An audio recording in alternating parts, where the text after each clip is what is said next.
오늘의 에이스가 되실 분 성경 암송 누가복음 22장 42절입니다. 진명하신 분이 계시죠? 환하게 저를 보시면서 이렇게 일어나셨습니다. 네, 집사님. 네. 이르시되 아버지여 만일 아버지 뜻이 뭐든 이 잔을 내게서 옮겨 주시옵소서. 다만 그러나 나의 원대로 하지 마옵시고 아버지 원대로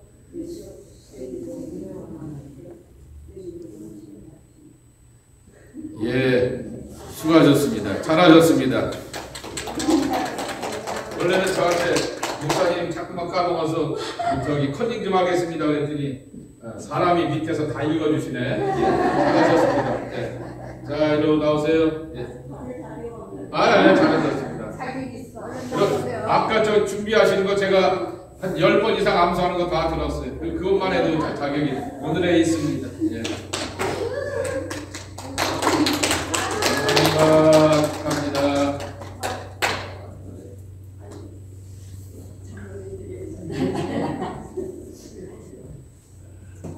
자, 오늘의 에이스 또 누가? 이 말씀은 나도 암송할 수 있겠습니다. 여러분들 혹시 계세요? 그러면은 매 수요일마다 금요일마다 예배가 끝나고 나면 목사님 감사합니다라고 이렇게 저한테 늘 유튜브를 보시고 또 거기에 피드백을 보내시는 분이 계세요. 우리 유정임 성도님께서 이렇게 오늘 종강 시간에는 오늘은 유튜브로 보지 아니하시고 현장에 오셨는데, 자, 오늘의 에이스, 자, 하나 드리겠습니다. 감사합니다.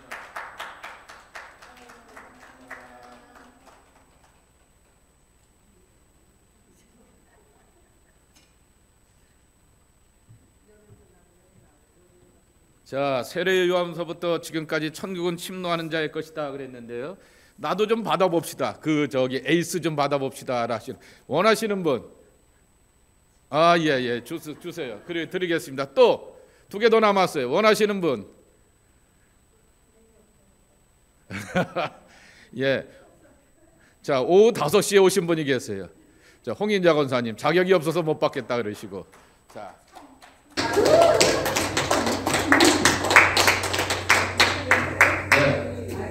예, 자격이 없다 그러셨으니까 드리겠습니다. 주지 말아야 돼. 자격이 없다고 하는 사람이나 자격이 있어 9시에 나와서 우리 가는 길이 다 똑같이 서로가 나와. 자, 언니하고 동생 나눠서 드세요. 언니하고 동생. 예. 감사합니다.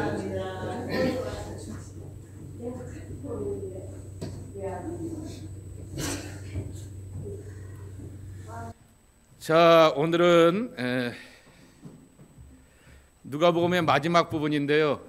누가복음의 마지막 부분이 되기도 하고 공감복음서에 대해서 이렇게 정리를 해놓게 되었던 그러한 내용이기도 하게 됩니다. 이제 몇 가지가 있냐고 하면은 나눔과 성찰 스킵하자고요. 스킵하고 네. 복음서에 보게 되면 특별히 공감복음서 안에 보게 되면은 차이가 나는 경우들이 있다라고 하는 것입니다. 예를 들면 예루살렘에 예수님께서 입성하시게 되었을 때 호산나 다윗의 자손이여라고 하는 그 종려주일의 그 사건 앞에서 마가복음, 누가복음, 요한복음은 이 나귀 새끼의 한 마리로 이렇게 말하게 됩니다. 그런데 마태복음은 나귀와 나귀 새끼라고 이렇게 얘기하면서 2마리로 이렇게 소개하여 주고 있는 것을 보게 됩니다. 그래서 마태복음이 구약의 예언의 성취라고 말하게 되는 것처럼 그렇게 소개하고 있게 되는 구절을 보게 되는데요. 스가랴서 9장 9절입니다. 시온에 따라 크게 기뻐할지어다. 예루살렘에 따라 즐거이 부를지어다. 보라, 내 왕이 내게 임하시나니 그는 공의로우시며 구원을 베푸시며 겸손하여서 나귀를 타시나니 나귀의 작은 것 곧 나귀 새끼니라. 그래서 나귀가 있게 되니까 그 새끼도 함께 쫓아오게 되었다라고 마태복음에 소개하게 되는데, 근데 마가, 누가, 요한은 그냥 나귀 한 마리라고 이렇게 소개하고 있게 되는 것이죠. 그래서 마태복음 21장 2절을 보겠습니다. 이르시되 너희는 맞은편 마을로 가라. 그리하면 곧 매인 나귀와 나귀 새끼가 함께 있는 것을 보리니 풀어 내게로 끌고 오라. 이렇게 말씀하시는 것처럼 이 나귀에 대한 그 차이점이 이야기가 있게 되는 것입니다. 또 하나 차이점이 있게 됩니다. 복음서에는 예수님께서 회개하라, 뭐가 가까이 왔다? 하나님의 나라가 가까이 왔다. 종말을 이야기해야 됩니다. 그래서 영어 성경에 보게 되면 가까이 왔다라고 하는 말이 at hand입니다. 손으로 이렇게 잡을 정도로 이렇게 바로 왔다라고 말하게 됩니다. 이것을 다른 말로는 뭐라고 표현하냐면은 철저 종말론입니다. 철저 종문. 그래서 예수님은 철저하게 종말론에 입각하여서 사역을 하셨다 그랬습니다. 그런데 또 뒤에 부분에도 보게 되는 것처럼 마태복음에도 보게 되면은 너희들 가운데 살아있는 일부는 나의 재림을 볼 것이다라고 말씀하시게 되었는데 예수님이 안 오시는 거예요. 이것을 지연된 종말론 혹은 지체된 종말론, 영어로 표현하면은 delayed eschatology라고 이렇게 말하게 됩니다. 이게 왜 이렇게 같은 얘기가 복음서 안에 보게 되면은 하나님의 나라 이야기를 세례 요한도 선포하고 예수님도 선포하시게 되는데 그렇게 되는가라고 하는 거죠. 그런데 예수님 또 뭐라고 말씀하시면은 하나님의 나라가 여기 있다 저기 있다 하지 말라. 하나님의 나라가 어디 있다고요? 너희들 안에 있느니라 그랬습니다. 이미 하나님의 나라는 우리 안에 실현되었다라고 이렇게 말씀하시면서 실현된 종말론에 관한 이야기를 하고 있게 되는 것입니다. 왜 이렇게 세 가지로 오락가락할까? 이게 누가복음만 그런 게 아니라 공관복음서 세 곳에 보게 되면은 다 이렇게 나타나게 되는 거죠. 그러니까 이슈들에 대하여서 이 홍삼열 목사님이 이렇게 제기해 놓게 되었는데요. 세 번째, 사도신경에 보게 본디오 빌라도에게 고난을 받으시며 그랬습니다. 본디오 빌라도에게입니다. 근데 성경을 이렇게 보시게 되면은 본디오 빌라도가 아무리 봐도 이 예수는 별로 큰 하자가 없는데 무슨 뭐 민중봉기를 일으켜서 나라를 뒤집고 엎고 그럴 일 전혀 마음이 없게 되고 말하는 걸 보게 되니까 자기의 나라는 이 땅에 있지 않고 저 하늘나라라고 말하게 되는데 그거는 다 뭐 저기 종교적인 그런 체험을 갖고 있는 사람들은 다 말하는 것 아니야 그랬더니 유대인들이 뭐라고 말합니까? 그를 십자가에 못 박고 바라바를 내놔 라고 이렇게 요구한단 말이에요. 그러니까 마지못해서 할 수 없이 민심이 소유하게 되니까 물에다가 손을 딱 깎으면서 나 이 사람의 처형과 최후와는 아무런 상관이 없다라고 하면서 내놓았단 말이에요. 조금 우유부단하기도 하게 되었고 최고종 책임자로서 그렇게 책임을 지는 것에 대해서는 좀 흐지부지한 것이 있다 할지라도 정말 본디오 빌라도가 얼마나 괴로웠겠어요. 지구상에서 지금도 사도신경을 외우는 수십만의 로만 가톨릭까지 합치게 되면은 수십만의 사람들이 사도신경을 고백하면서 맨날 이 양반을 씹어요. 신앙 고백한다고 하면서 얼마나 괴롭겠어요. 이 본디오 빌라도가 그렇게 죄가 많은가? 물론 책임자로서의 책임을 회피하게 되었던 큰 죄가 있다라고 하는 것을 알게 되겠지만은 그러한 논쟁이 되는 이야기들이 이제 성경에 보게 되면 종종 나오게 된다라고 하는 것입니다. 예수님의 예루살렘 입성입니다. 자, 1번 기류의 복음서인 누가복음은 19장 28절에 보게 되면은 나귀를 타시면서 예루살렘을 입성하셨다. 그런데 복음서마다 다른 나귀 숫자 차이는 메시지에 초점을 맞추는 것이다 라고 말하게 되는 것입니다. 자, 마태복음은 아까도 나누게 되었던 것처럼 나귀가 두 마리라고 나귀와 나귀 새끼라고 하면서 두 마리로 언급하게 되었던 것은 조금 전에 보게 되었던 스가랴 9장 9절의 말씀에 예언이 성취되는 것을 위하여서 그렇게 고백하게 되었던 것이 마가복음이나 누가복음이나 요한복음은 어린 낙이 한 마리만을 언급한 것은 한 번도 타보지 않는 낙이, 여러분 처음 본 짐승이 나를 잘 따르죠? 에? 안 따르죠. 먹을 거 좀 주고 그리고 이렇게 품어놓고 그래야 마음을 열게 되는 것이 짐승인데, 한 번도 이렇게 만나보지도 않고 타보지 않게 되었던 나귀 새끼가 정말 제자들에게 순종하고 쫓아온다라고 하는 것, 그리고 예수님을 향하여서 싣고 간다라고 하는 것은 바로 우리에게 뭘 가르쳐 주냐라고 하는 것이죠. 바로 그런 나귀가 전적으로 하나님의 뜻에 순종하게 되면서 그렇게 순종할 때 하나님 앞에 영광받는 귀한 그 퍼레이드에 자신도 동참하게 되었다라고 하는 것입니다. 그런데 그 나귀가 착각을 하면 안 돼요. 어떤 착각을 하면 안 돼요? 내가 예루살렘에 가게 되었을 때 내 앞에 레드 카펫이 깔려 있었어. 사람들이 와우, 호산나 호산나, 세이브 어스 세이브 어스, 우리를 구원하소서라고 하면서 난리를 쳤어라고 하면서 나귀가 어깨에다가 힘을 주게 되면은 쓸모가 없게 되는 거죠. 나귀 등짝 위에 예수님이 계셔야 이렇게 영광과 존귀가 드러나는 거죠. 우리의 사역과 우리의 삶도 마찬가지라고 하는 것입니다. 내가 힘줄 필요 없다라고 하는 거죠. 내 안에 예수님이 계시고 그분을 모시고 살아갈 때 영광과 존귀함이 함께 드러나게 된다라고 하는 것을 우리에게 가르쳐주게 되는 것입니다. 두 번째, 두 강도 이야기입니다. 자, 제가 하는 말씀이 맞는지 한번 확인해 보시기 바랍니다. 왼편 강도는 예수님을 저주하고 오른편 강도는 예수님을 향하여서 구원해 달라고 요청했죠. 맞아요? 틀려요? 함정이 있는데. 에? 반대도 아니고. 성경에는 왼편 오른편이라고 말하지 않았고 한편 강도 또 다른 편의 강도라고 이렇게 말합니다. 그러니까 우리나라는 제가 왼손잡이라고 그렇게 한번 설교한 적 있잖아요. 왼손잡이는 그렇게 뭐라 그러는데 오른쪽은 옳은 거고 왼쪽은 나쁜 것이다 말하게 되는데, 그래서 우리가 그렇게 말하게 되는데 성경에는 왼편 오른편을 말한 적이 없다라고 하는 것. 아이고.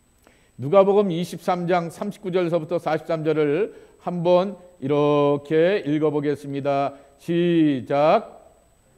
행악자 중 하나는 비방하여 이르되 내가 그리스도가 아니냐 너와 우리를 구원하라 하되, 하나는 그 사람을 꾸짖어 이르되 내가 동일한 정죄를 받고서도 하나님을 두려워하지 않느냐.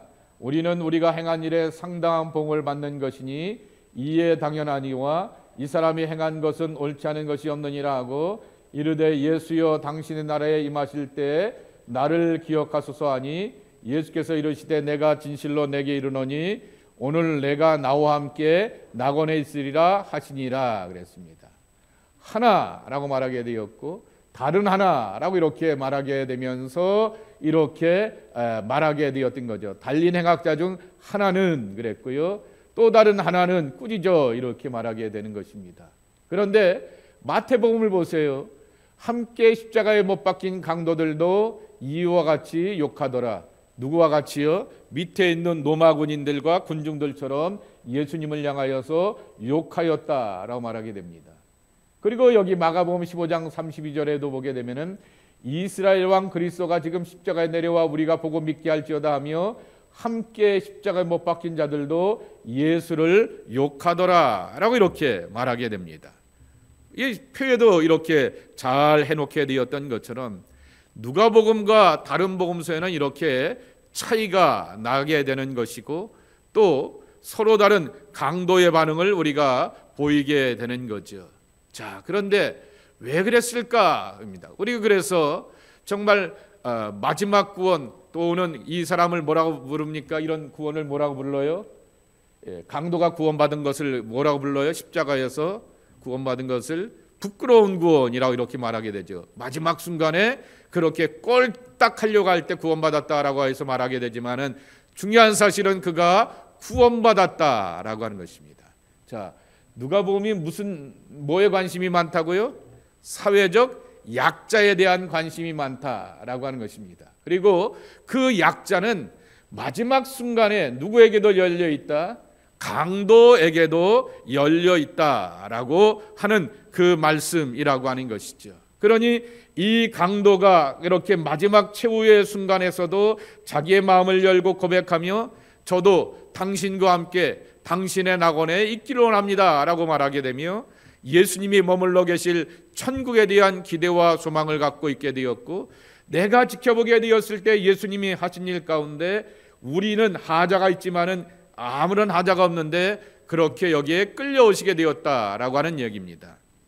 자, 또 여쭤볼게요. 십자가 처형은 유대인의 처형이에요? 로마인의 처형이에요? 로마인입니다.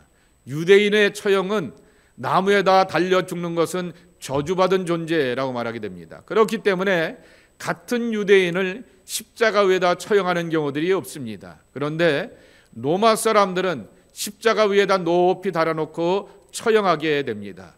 어떤 사람들을 처형하냐라고 말하게 되면은 반란을 일으키게 되었던 사람들, 그리고 또한 쿠데타를 일으키게 되었던 사람들, 그리고 체제를 전복하고 로마에 대항한 사람들. 그러니까 그냥 참수형을 하거나 뭐 이렇게 하게 되면은 그냥 바로 죽게 되지만은 십자가에 달려서 죽게 되려고 하면은 3시간에서 뭐 목숨이 긴 사람은 9시간 또 10시간 이상씩 이렇게 죽어간단 말이에요. 그러니까 고통 중에 있게 되면서 피는 피대로 흘리게 되고 몸에 수분은 다 빠지게 되어서 결국 죽게 만드는 아주 처참한 형이라고 하는 거죠. 군대 말로 이걸 뭐라고 표현합니까? 시범 케이스입니다. 야, 니네 이 나쁜 짓 하게 되고 우리 노마를 향하여서 대항하고 반발하게 되면은 이 꼴 당해라고 하는 것을 보여주게 되었던 처형법이 십자가 처형법입니다. 그래서 여기 두 양쪽에 달리게 되었던 강도들도 그냥 우리가 말하게 되는 단순 강도가 아니다라고 하는 것이죠.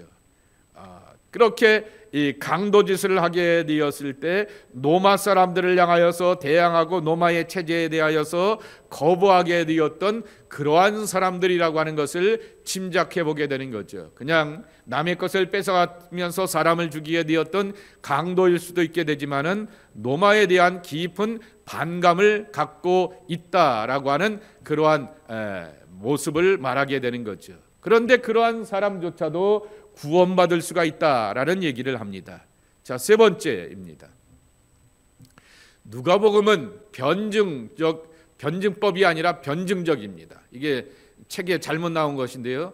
변증법이라고 하는 것은 정반합인데요. 변증이라고 하는 것은 옹호하고 변론하는 것입니다.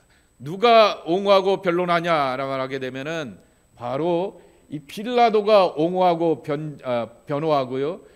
이방의 백부장 그리고 예수님을 처형하는데 책임자 가운데 하나였던 군인이 이 자리에 대하여서 그렇게 고백하게 되는 것입니다.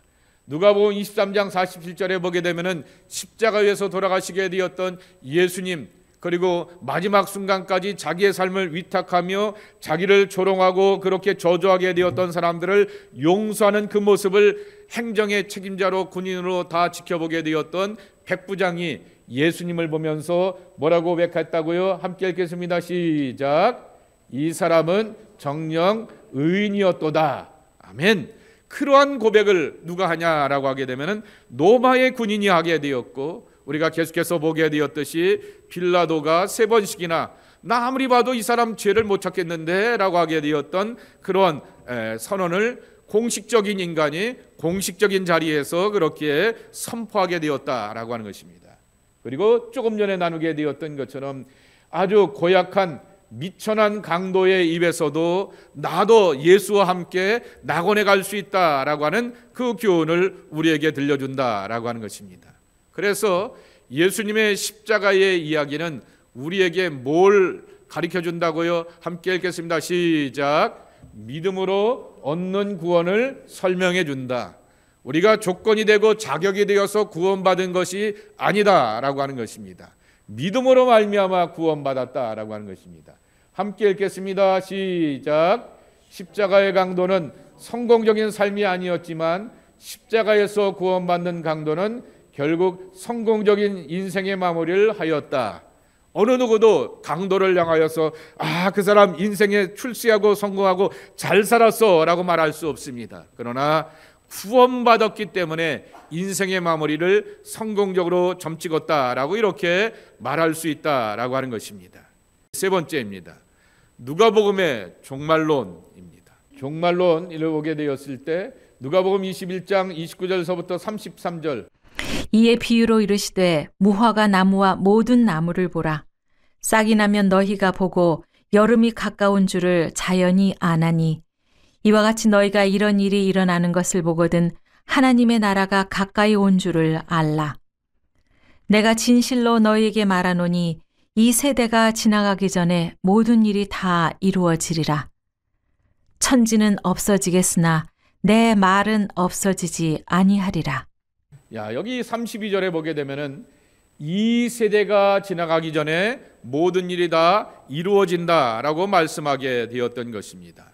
그런데 이렇게 지연되고 있는 것 분명히 주님의 재림이 임박하였다라고 말하게 됩니다. 이것을 신학적인 용어로 임박한 종말론 혹은 급박한 종말론입니다. 이 임박하고 급박한 종말론에 입각하여서 전도자가 되었던 사람이 누구예요? 사도 바울이라고 대답하시면 됩니다. 누구라고요? 사도 바울입니다. 그래서 바울이 개척하게 되었던 교회 가운데서 성경의 사도행전에 보게 되면 두 번째로 개척하게 되었던 교회가 어디예요? 데살로니가 교회라고 대답하세요. 어디요? 데살로니가 교회입니다. 그런데 여러분 성경책 데살로니가 전서와 후서를 보게 되세요. 거기에 보게 되면은 뭐에 대해서 관심이 많아요? 잠자는 자에 대해서, 죽은 자의 부활과 죽은 자의 그렇게 재림에 대하여서 그렇게 말하게 되고요. 때와 시기는 너희가 뭐라고요? 알 바가 아니다 라고 말하게 되면서 다만 뭐 하라고요? 항상 기뻐하라, 쉬지 말고 기도하라, 범사에 감사하라. 그냥 오늘 내가 기뻐하고 감사하고 기도하면서 오늘을 호흡하고 오늘을 감당하고 보게 되면 주님 재림하실 때 그 앞에 내가 부름받게 된다라고 말하게 됩니다. 그러면서 그렇게 임박한 종말론을 강조하게 되는 것이죠. 자, 또 여기 누가복음 10장 8절과 9절입니다. 어느 동네에 들어가든지 너희를 영접하거든 너희 앞에 차려놓는 것을 먹고 거기 있는 병자들을 고치고 또 말하기를 하나님의 나라가 너희에게 가까이 왔다 하라. 12제자를 파송하면서 이렇게 말씀하셨거든요. 하나님의 나라가 너희 안에 가까이 왔다 라고 이렇게 선포하라고 말씀하셨습니다. 그런데 왜 이렇게 선포된 그 나라가 오지 않았는가 라고 하는 것입니다. 이것은 첫 번째 교훈입니다. 죽어서 천국이 아닌 이 땅에서 천국의 삶을 시작하고 죽어서는 천국의 삶을 완성하게 된다는 의미이다.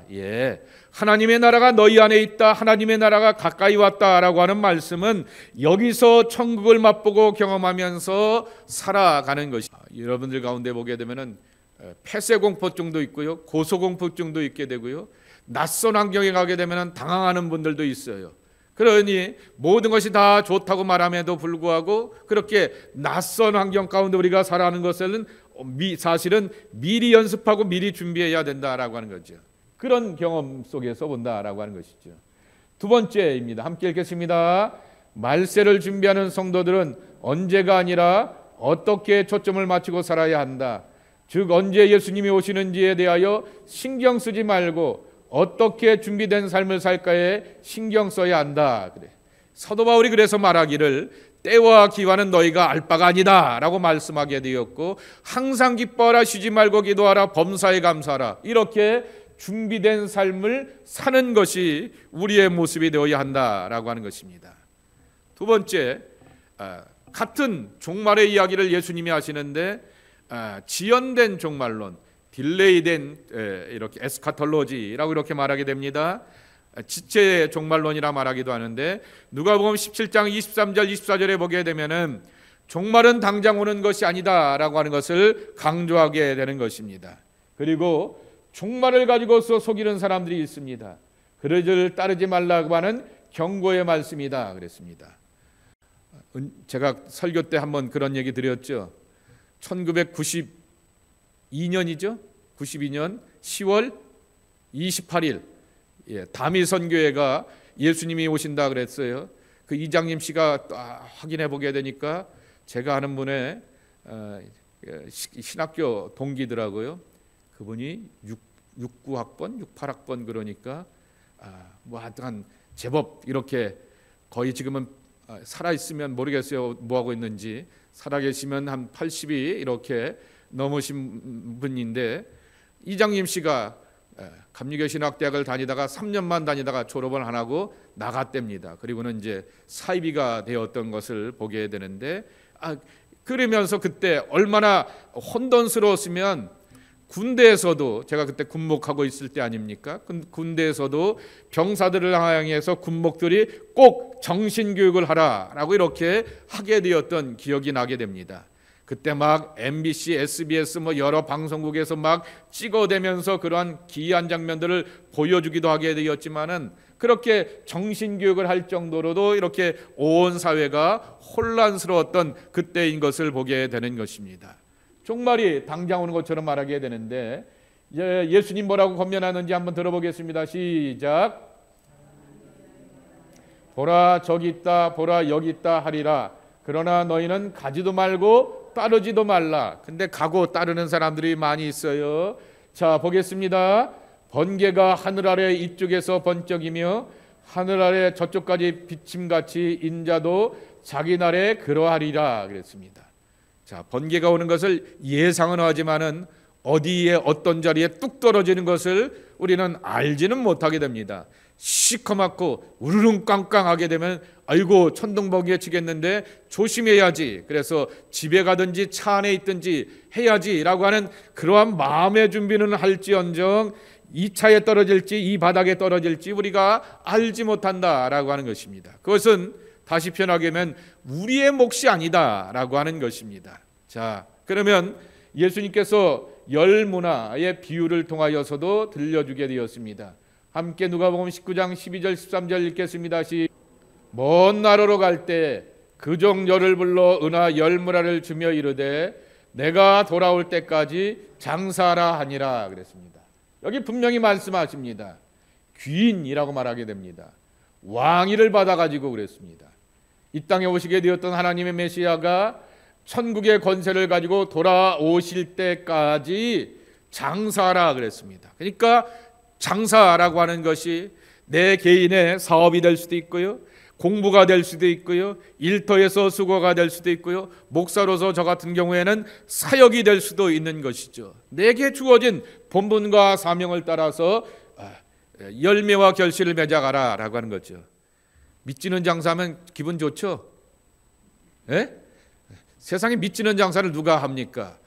열매를 맺어가면서 그 열매를 보면서 내가 이렇게 땀 흘렸는데 수확과 결실이 이렇게 있네 라고 하면서 이윤을 거두는 것 속에서 기쁨도 있어서 내 지갑과 주머니가 두둑해지는 즐거움도 있지만은 내 삶에 이런 성취가 있구나 라고 하는 것을 경험하게 되는 거죠. 거기다가 우리 신앙인들은 하나님 나를 통하여서 이렇게 플러스가 되는 인생을 걷게 하시니 감사합니다 라고 하면서 하나님의 지키심과 돌보심에 대하여서 우리는 감사하며 살아가게 되는 거죠. 그런 마음으로 우리가 정말 주님 다시 올 때까지 내 일과 본분에 사명과 충성을 다하여야 한다라고 하는 것입니다. 그래서 첫 번째 교훈입니다. 뭐라고요? 예수님이 다시 올 때는 예고 없이 들이치기 때문에 평소에 잘 준비하고 있어야 한다는 교훈이다. 두 번째, 어떻게 해요? 종말이 오기 전에 먼저 있어야 할 일들이 있다는 것을 알려주는 것이 지연된 종말론이다. 예, 어저께 그 간증하는 다니엘 기도에 간증하는 사모님 이야기 기억하시죠? 박인경? 예, 박인경 사모님 목회를 시작해서 새 교회 담임 목사가 되었는데 아이가 6살짜리가 이렇게 태권도장 가던 벤이 뒤로 칵 하다가 아이를 쥐어서 먼저 보내게 되었어요. 얼마나 가슴 아프고 기구한 사연입니까? 근데 본인도 남편 목사님이 56세에 심근경색으로 이렇게 돌아가시게 되었어요. 그분이 뭐라 그래요? 빨리 남편 곁에 아이 곁에 가고 싶었다. 완곡하게 변하였지만은 죽고 싶었다라고 하는 말 아니겠습니까? 얼마나 그 고통과 괴로움이 심하였으면 정말 스스로에 대하여서 박복하다고 저주스럽다고 이렇게 말할 수도 있고요. 낱말하기 좋아하는 사람들은 모두 잡아먹고 모두 잡아먹었다라고 이렇게 말할 수도 있는 정말 괴로운 심정인데, 살아있는 것이 지금은 축복이다라고 말하게 됩니다. 왜냐하면 살아있기 때문에 내가 할 수 있는 사명과 본분들을 그렇게 감당한다. 전 그 말 듣고는 얼마나 그냥 감동이 되었는지 모르게 됐습니다. 우리에게 정말 지연되었다라고 하는 것은 바로 아직도 하나님 내게 할 일이 있구나라고 하는 것을 말씀해 주신 것입니다. 사명을 가지고 꿈을 가지고서 내 호흡과 삶이 닿을 때까지 할 일을 하여야 되는 것이 하나님의 사람의 모습이라고 하는 것입니다. 세 번째입니다. 실현된 종말론입니다. 자, 함께 읽겠습니다. 누가복음 11장 20절입니다. 시작. 하나님의 나라가 이미 너희에게 임하였느니라. 바로 앞에 보게 되면 하나님의 나라가 여기 있다 저기 있다 하지 말라. 하나님의 나라는 이미 너희 안에 임하였느니라 라고 말하게 되는 것입니다. 이 이야기는 제자들에게 이렇게 자기들의 사역을 파송하고 보고하게 되었을 때 귀신도 나가더이다. 내가 기도하니까 예수 이름으로 했더니 귀신도 도망가더이다 라고 하는 그것을 보게 되면서 예수님께서 말씀하기를 귀신을 쫓아낸 이곳이 이미 하나님의 나라가 임했다는 증거이다 라고 하는 그 말씀에 들려주게 되는 것이죠. 누가복음 17장 20절 21절 함께 읽겠습니다. 시작. 바리새인들이 하나님의 나라가 어느 때에 임하나이까 묻거늘 예수께서 대답하여 이르시되 하나님의 나라는 볼 수 있게 임하는 것이 아니요 또 여기 있다 저기 있다고도 못하리니 하나님의 나라는 너희 안에 있느니라. 첫 번째 교훈이 뭐냐라고 하면은 하나님의 나라는 먼 미래의 이야기가 앞으로의 이야기가 아니라 이미 예수님의 말씀을 듣고 있는 사람들에게 임했다라고 하는 것입니다. 그래서 이걸 여러분 종종 들어보셨죠? already와 not yet, 그것이 바로 하나님의 나라의 긴장관계이다라고 하는 것입니다. 예수님이 나와 함께 계시고 나와 동행하시니 나는 하나님의 나라를 이미 경험하게 되었던 실현된 하나님의 나라를 체험한 하나님의 백성이다라고 하는 것입니다. 그러나 죽어서 부름받아서 저 천국에 가서 가야 될 하나님의 나라엔 아직 도달하지 않았기 때문에 깨어서 아까 열문화의 그 비유와 같이 내게 주시게 되었던 사명과 본분과 자리를 잘 지켜가면서 나의 장사를 잘 해나가는 것이 중요하다라고 하는 것을 말하게 되는 것입니다. 이것이 구원사적 관심이라고 하는 그러한 표현을 쓰기도 하게 됩니다. 함께 읽겠습니다. 시작. 하나님께서 역사를 통해 당신의 계획을 성취해 가시는 것을 이해하고 현재 열심히 복음 전하는 삶을 살아야 한다라고 하는 것입니다. 그런 모습으로 살아가게 되는 것이고요. 그 다음 세 번째 표현입니다. 유명한 중세 신학자, 여기에는 다른 분으로 소개하게 되었는데 중세 유명한 신학자 가운데 요합킴 플로어라고 하는 사람이 있습니다. 그분이 뭐라고 말하냐면은 지금은 그 구약 성경을 구약 시대, 신약 시대라고 말하게 되고 지금은 성령 시대라고 말하게 되는데 성령은 뭘 통해서 역사하느냐라고 하면은 교회를 통해서 역사하신다라고 하는 거죠. 그러니까 강림교회를 통해서 역사하신다라고 하는 공동체를 이렇게 말하기도 하게 되고 또 물어보겠습니다. 여러분이 교회 아니에요? 교회죠.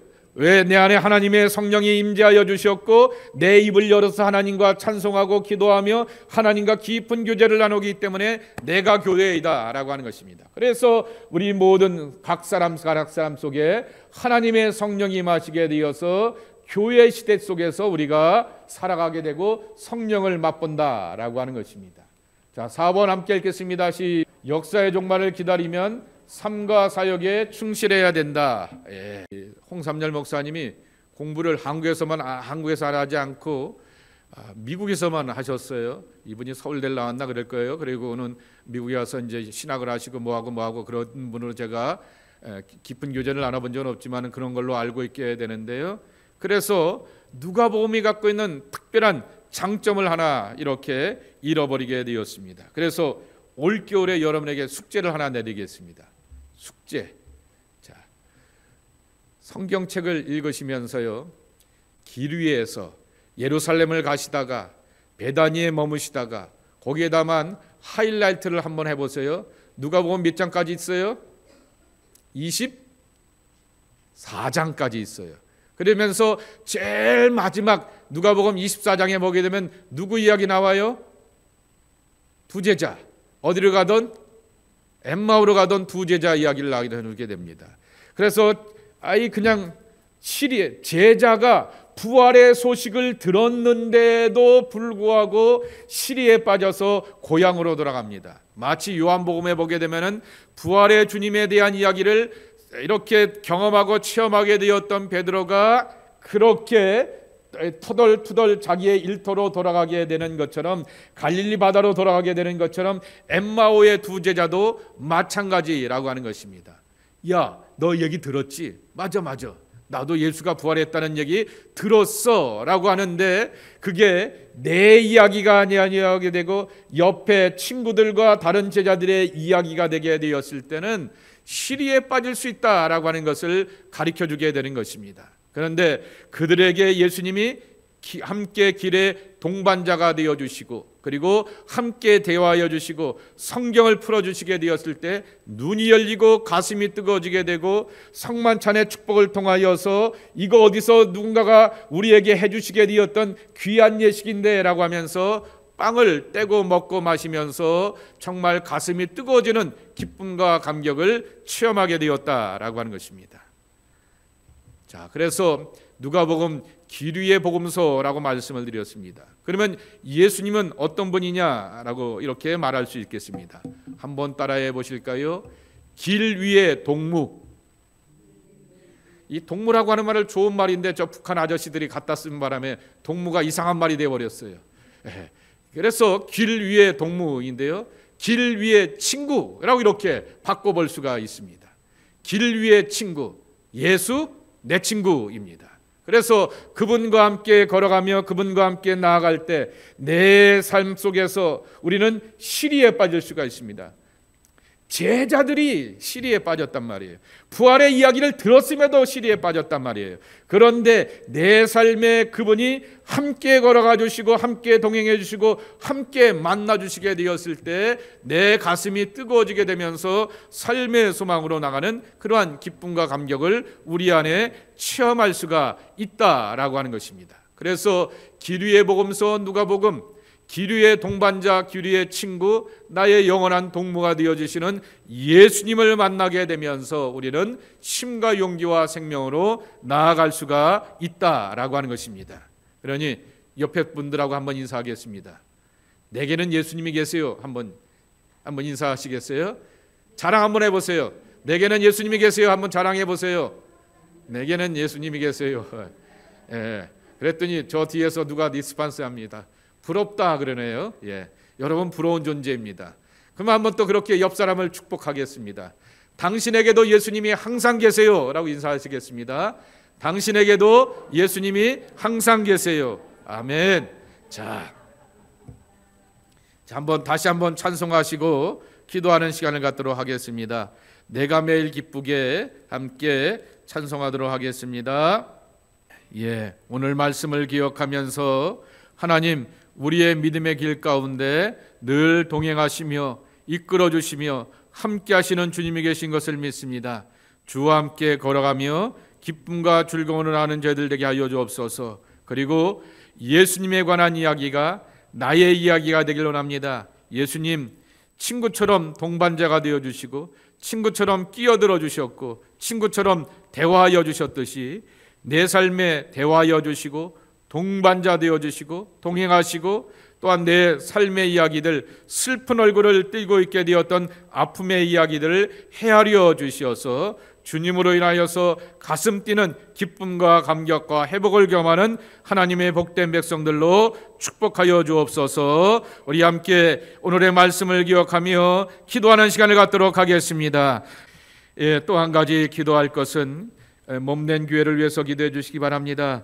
이제 연말이 되면서 한 해를 마무리하게 되는데요. 11월 24일서부터 교회가 이렇게 공사를 하게 되고요. 그 주간 토요일에는 비전 미팅을 갖기도 하게 됩니다. 그래서 새 목회 계획을 세워보기도 하고 새로운 준비도 우리가 해나가는 가운데 있습니다. 하나님께서 도와주시고 은혜로 이끌어 달라고 위하여서 기도하시길 바랍니다. 그리고 함께 이렇게 교회를 위해서 기도하시고 또 잘 꾸며져서 밑에 이렇게 쓱 내려가서 화장실에 타일을 깔아놓은 것을 보게 되니까 타일을 보면서 그냥 마음이 이렇게 묘한 감정들이 들어오게 되더라고요. 그러면서 이렇게 깨끗한 이렇게 화장실 모습을 보게 되면서 그런 여러 가지 생각들이 많이 들게 되는데요. 우리 교회가 더욱더 깨끗해질 수 있도록 또 이렇게 새로운 공간 속에서 깨끗해지는 공간 속에서 예비하고 하나님 앞에 영광 돌리는 귀한 교회가 되기 위해서 기도해 주시기 바라고요. 또 오늘 또 이 시간에 또 성전 수리 헌금을 드리신 손길도 있는데요. 그러한 모든 과정들이 잘 진행되고 사역들도 축복하여 주시어서 연말까지 잘 진행될 수 있도록 위하여서 함께 기도해 주시길 바랍니다. 자비하신 아버지 하나님, 하나님께서 은혜 허락하여 주시어서 2025년 가을 학기에 트리니티도 잘 마치게 해주시니 감사합니다. 마가복음을 배우고 마태복음을 배우고 누가복음을 배우게 되면서 우리에게 다가오게 되었던 예수님에 대한 다양한 신앙 고백을 배우게 됩니다.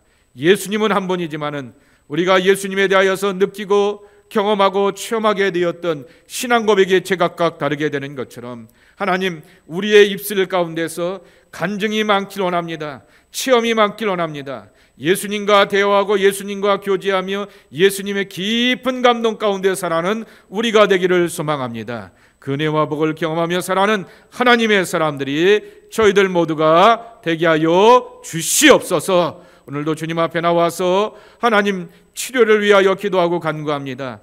치료받는 하나님의 손길이 되게 도와주시옵시고 회복의 귀한 역사들 체험할 수 있도록 하나님 복 내려 주시옵시고 하나님 앞에 영광 돌리는 귀한 육체들이 되게 하여 주시옵소서. 하나님, 특별히 기도하는 것은 성전의 수리를 위해서 기도합니다.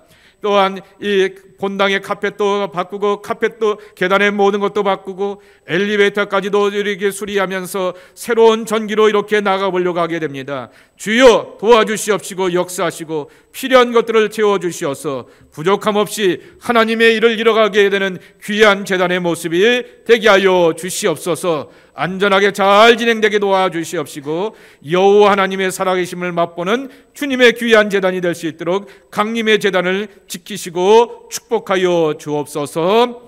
이제는 우리 구주 예수 그리스도의 은혜와 아버지 하나님의 크신 사랑과 보혜사 성령님의 인도하심이 주님 앞에 나와서 말씀을 듣고 주의 은혜로 살길 원하는 당신의 귀한 백성들 위해 이제부터 영원토록 함께 해주시옵시기를 간절히 축원하옵나이다. 아멘.